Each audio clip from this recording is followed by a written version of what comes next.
Welcome back to Boondock Medicine, ladies and gentlemen. We're still here in lovely Sacramento, California. The heat is going to hit about 102 today, which is typical of Northern California in the summertime. We're here, and I'm with my RV here, and I have been very fortunate that a good friend of mine and the editor of this show actually has let me stay here for about 4 months. So it's been cool. It's been good to be around him. What I usually am doing is I'm on the road with my dogs, and I send him the videos that I want shared on YouTube, and he edits them and throws them up on YouTube, and away we go. So I've been very fortunate that I've been able to stay here for this period of time while I recuperate from general surgery, and we'll be moving on fairly soon. Around the end of the month, we'll be moving on. So I'll be videoing from a new place. So, as promised, if you have a history of myocardial infarction, which is obviously heart attack, hypertension, or hyperlipidemia, this is what we want to talk about today. The average heartbeat, believe it or not, beats about 3.5 billion times during an average lifetime. That's 3.5 billion times during a lifetime. Remember, most of the organs in your body are basically pumps and filters. Pumps and filters. Kind of like a car. And you got to maintain them, just like your car. Your car breaks down, your body breaks down if you don't maintain it. So you have to maintain it.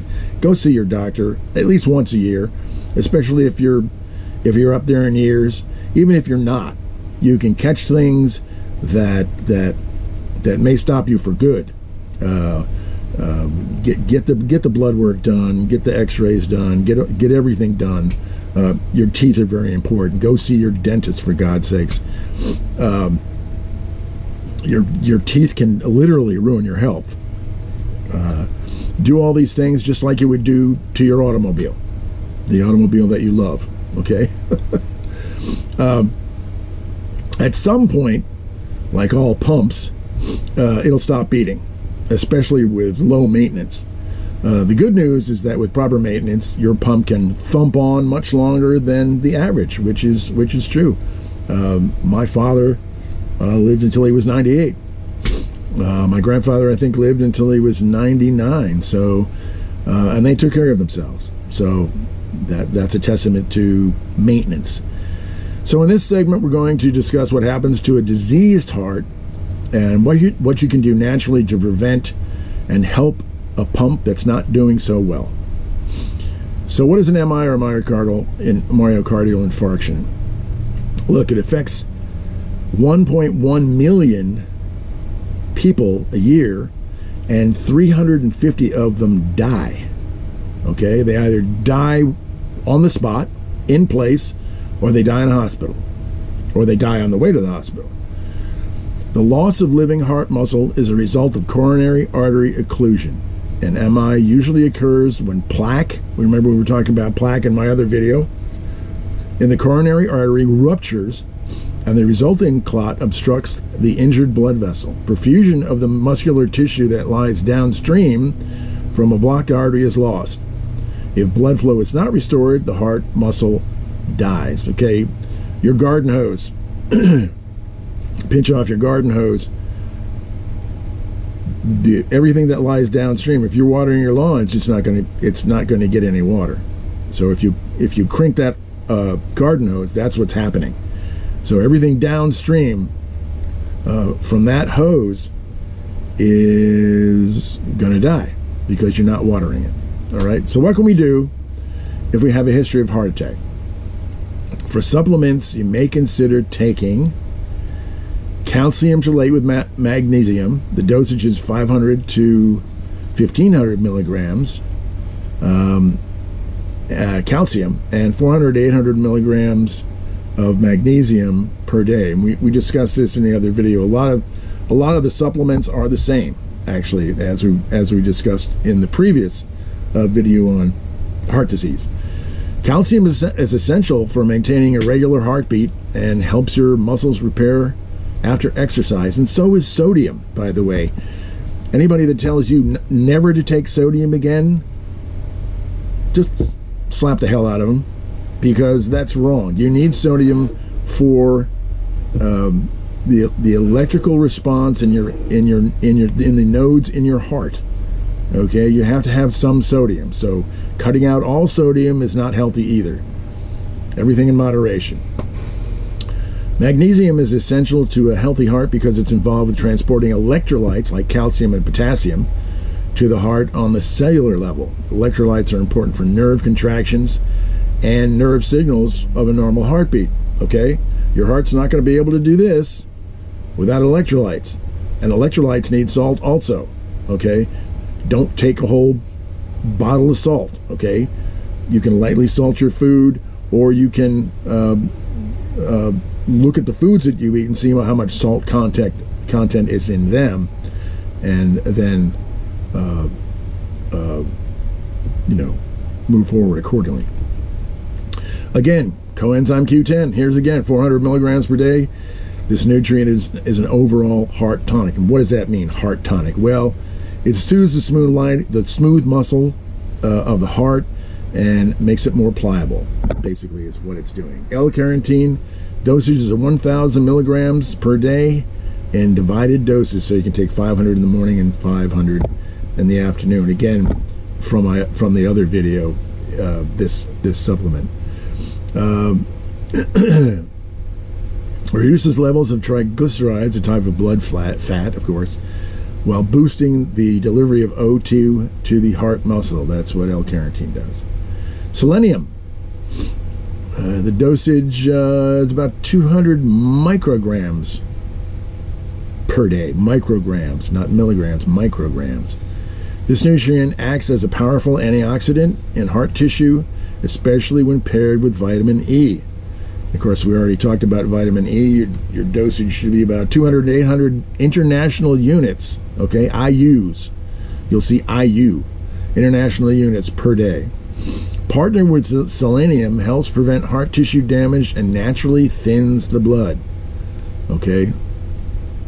Potassium, about 3,500 milligrams per day, and check with your doctor before taking, please. Too much potassium is not good for you. There's a lot of potassium in bananas, so that's a natural way to get bananas. Quit kicking me, Bo. This mineral helps ensure proper ratios of electrolytes, which can be deficient in cardiac patients. Fish oil. Everybody talks about fish oil. The dose is 100 to 400 milligrams per day, combined with vitamin E or cold water fish, and you have a potent heart tonic.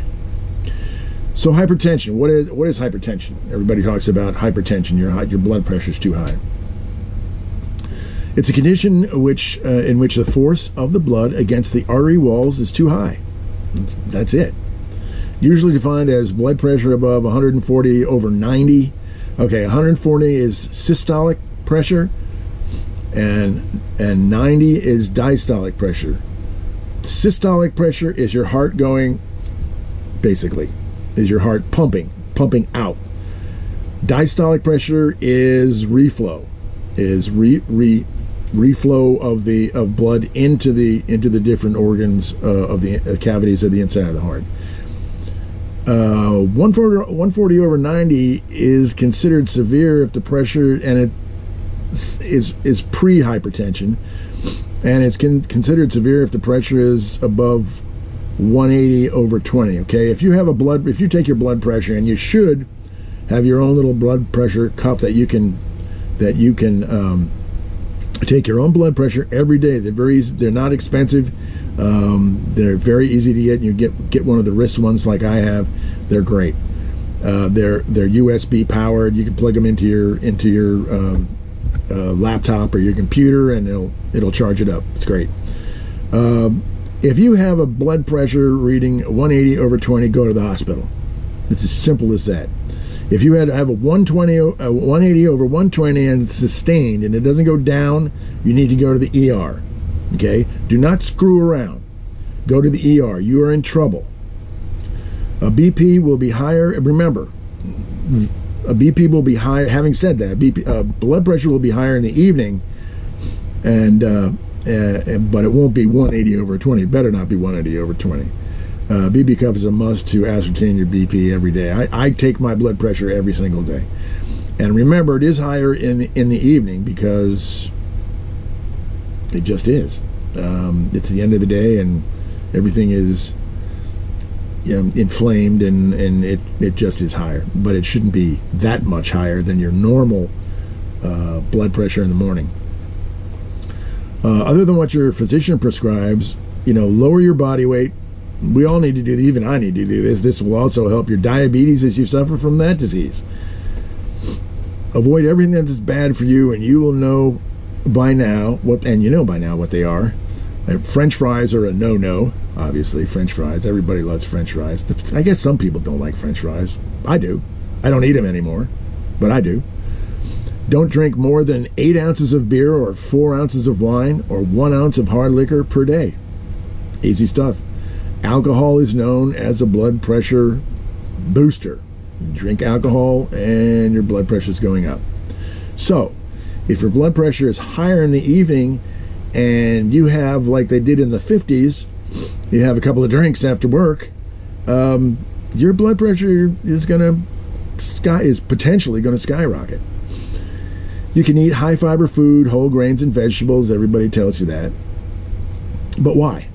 High fiber foods contain nutrients that help lower blood pressure, and fiber makes you feel full, which helps your weight loss program easily. Eat fish. They contain omega-3 fatty acids, which tend to relax artery walls. They also help thin the blood, so you are less likely to clot. If you hate fish, like my sister hates fish, take an omega-3 supplement. You can get them anywhere. Eat foods that are high in magnesium, potassium, and calcium, such as nuts and seeds, green leafy vegetables, tofu. I like tofu. Miso soup. I love miso soup. It has tofu in it. That's how I eat it. Bananas, oranges, apples, avocados, and melons. Any kind of melons. Watermelon's great for you, by the way. Do I need to tell you to stop smoking? I have fired patients from my practice that did not stop smoking when I asked them to because they're killing themselves. It's suicide. It's slow suicide. Healthcare professionals always say this but never tell you specifically why, and this is because it's ugly. Smoking raises blood pressure, constricts arteries, kills off the heart muscle and other important tissues by decreasing the amount of oxygen they get. Some people say, knuckleheads, that if you stop smoking, your lungs will regenerate. This is an annoying myth that I have heard many times. Lung tissue never recovers after you kill it because you destroy the mechanism that transfers oxygen to the blood.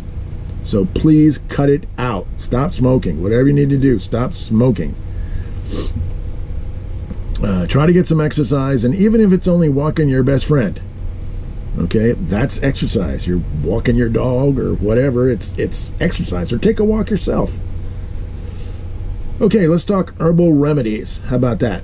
Hawthorn. Have you ever heard of hawthorn? Okay, we're going to talk about it. Hawthorn extract is commonly used for treating congestive heart failure, irregular heartbeats, and angina. Hawthorn lowers the blood pressure by dilating artery walls and possesses similarities to ACE inhibitors, beta blockers, and calcium channel blockers. So if you're taking all those things, you might want to talk to your doctor about hawthorn, which is natural. Herbal. Typical dosage is 15 to 1,500 milligrams per day. Reishi is a mushroom used in Japan and China for 4,000 years. 4,000 years this thing's been used. This interesting mushroom is known to lower blood pressure and reduce LDL cholesterol and triglycerides, or obviously your bad cholesterol. The typical dosage is 50 to 75 milligrams in concentrated capsules twice a day. Here we go again. Garlic. Garlic from our last video. Again, garlic, great for you. Used as a medicine for 3,000 years. And is also known to lower blood pressure and cholesterol and treat infections and prevent cancer even. If this outstanding herb does bad things to your stomach if you eat it raw, you can get it in other forms. Obviously, it's Allicin. You can get Allicin, Allicin. Let me do that again. Allicin, Allicin, at GNC or usually GNC or one of those other stores.